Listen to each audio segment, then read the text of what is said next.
सात संगत जी, प्यार से कहना धन निरंकार जी।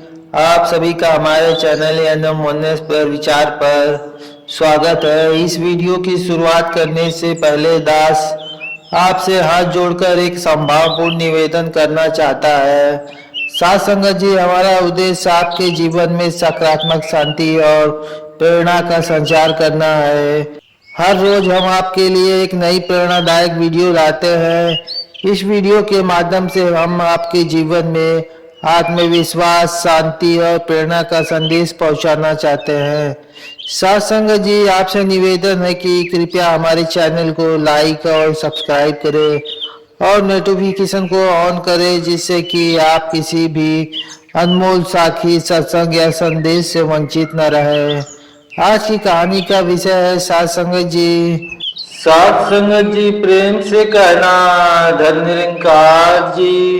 एक ज्योतिष के पास एक आदमी गया अपना भविष्य जानने के लिए, सात संगत जी।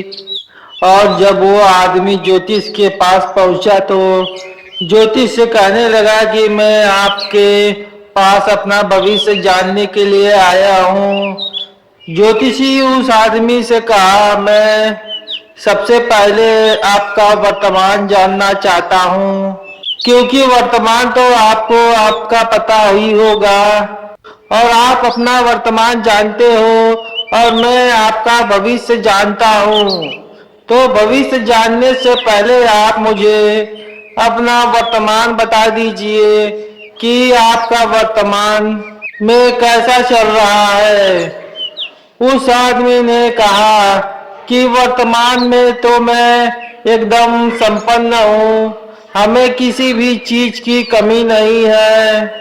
कम से कम 10 करोड़ का मालिक हूँ, कई गाड़ियाँ मेरे पास है, कई मकान मेरे पास है, ढेर सारी जमीनें हैं और मेरे पास परिवार की कोई कमी नहीं है, पूरी की पूरी संपन्न है मेरे पास। यह मेरा वर्तमान है।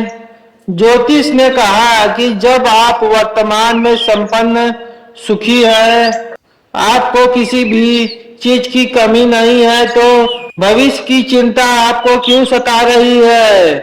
उस आदमी ने कहा कि भविष्य की चिंता मुझे इसलिए सता रही है कि समय एक जैसा नहीं रहता। मैं ना जाने कितने अमीर को गरीब होते हुए देखा है और मैंने ना जाने कितने गरीब को अमीर होते देखा है। तो कहीं यह घटना मेरे जीवन में ना घट जाए, भविष्य में मैं कहीं गरीब ना हो जाऊं, इसकी चिंता मुझे सताई जा रही है। वर्तमान में तो सब ठीक है, लेकिन भविष्य मेरा ठीक होगा कि नहीं, कृपया आप बताने की कृपा करें। सात संगत जी, ज्योतिष उस आदमी से पूछा कि आपकी उम्र कितनी है। उसने कहा कि मेरी उम्र इस समय 60 वर्ष की है। वो अपने अंदर सोचने लगा कि तन बूढ़ा मन माया, ढूंढ देख हंसत हरिदास और काल चक्र मूड़न फिरे, मिटी न मन की प्यास। 60 की उम्र में हो जाने के बाद भी आप संसार की माया से तृप्त नहीं हुआ।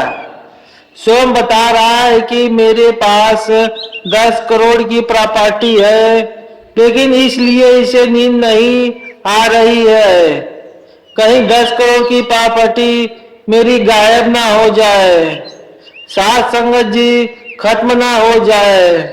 उसने उस आदमी से कहा कि जब आपकी उम्र 130 साल की हो जाएगी तो आप कम से कम 30 करोड़ के मालिक बन जाओगे।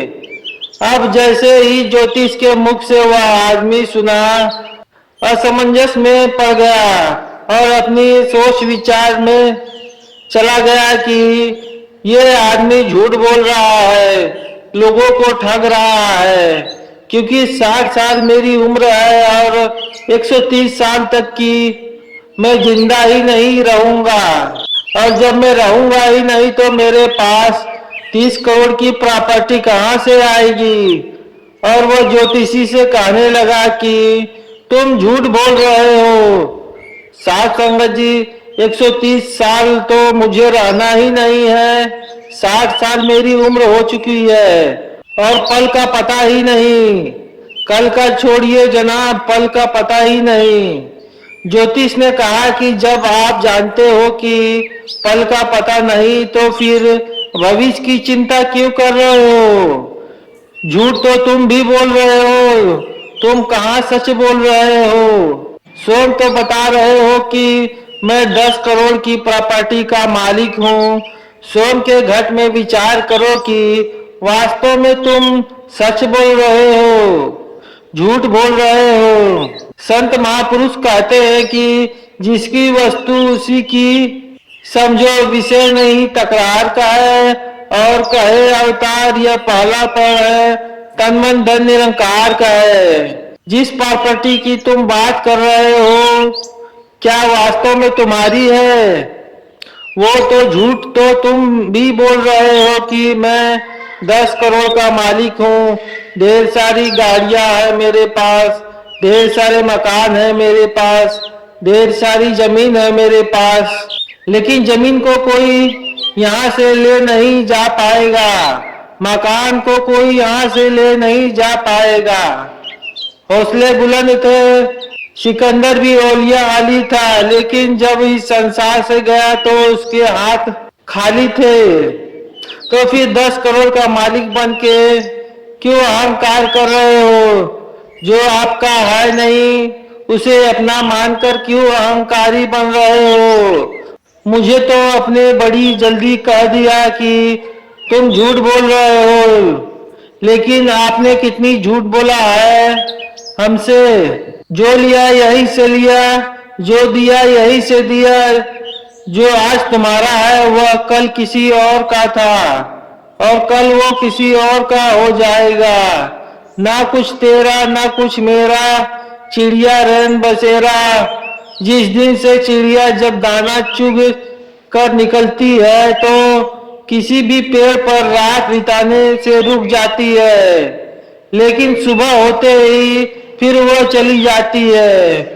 उसी तरह सात संगत जी इस मनुष्य के शरीर है। जो रुका तो इस मकान में रुका, तू इस गांव में, लेकिन इस गांव को अपना मान बैठा, इस मकान को अपना मान बैठा है, इस परिवार को अपना मान बैठा, जो वास्तव में सत्य नहीं है। तो मैं कहाँ झूठ तुमसे बोल रहा हूँ? तुमने तो 100 में हमको बता दिया कि 130 साल रहना ही नहीं। जब रहना ही नहीं है तो मेरा कौन? तेरा मुझ में कुछ नहीं, सब कुछ तो है तेरा, और तेरा तुझको सौंपने में क्या लागत है मेरा? वास्तव में साध संगत जी, जिसे इस तरह का ज्ञान हो जाता है वही मुक्ति का अधिकारी होता है, क्योंकि मुक्ति में अनेक बाधाएं होती है। मुक्ति में 5 बाधा है, वस्तु विषय, यह सब मुक्ति में बाधा है। और जब यह बाधाएं हट जाती है तो साध संगत जी वास्तव में हम मुक्त होने के अधिकार हो जाते हैं। तो आओ साध संगत जी, हमें हर समय सत्य का चिंतन करने की जरूरत है, असत्य का नहीं। जो दिख रहा है यह सब असत्य है और जो इसमें व्याप्त है वही सत्य है, वही मैं हूँ। और जिस दिन वास्तव में मैं स्वयं का ज्ञान हो जाता है फिर और कुछ ज्ञान प्राप्त करने की जरूरत नहीं होती। तो साध संगत जी, दास अधिक शब्दों का सहारा नहीं लेगा। इन्हीं शब्दों से अपनी वाणी को विराम देते हुए प्रेम और सत्कार से बोलिए धन निरंकार जी।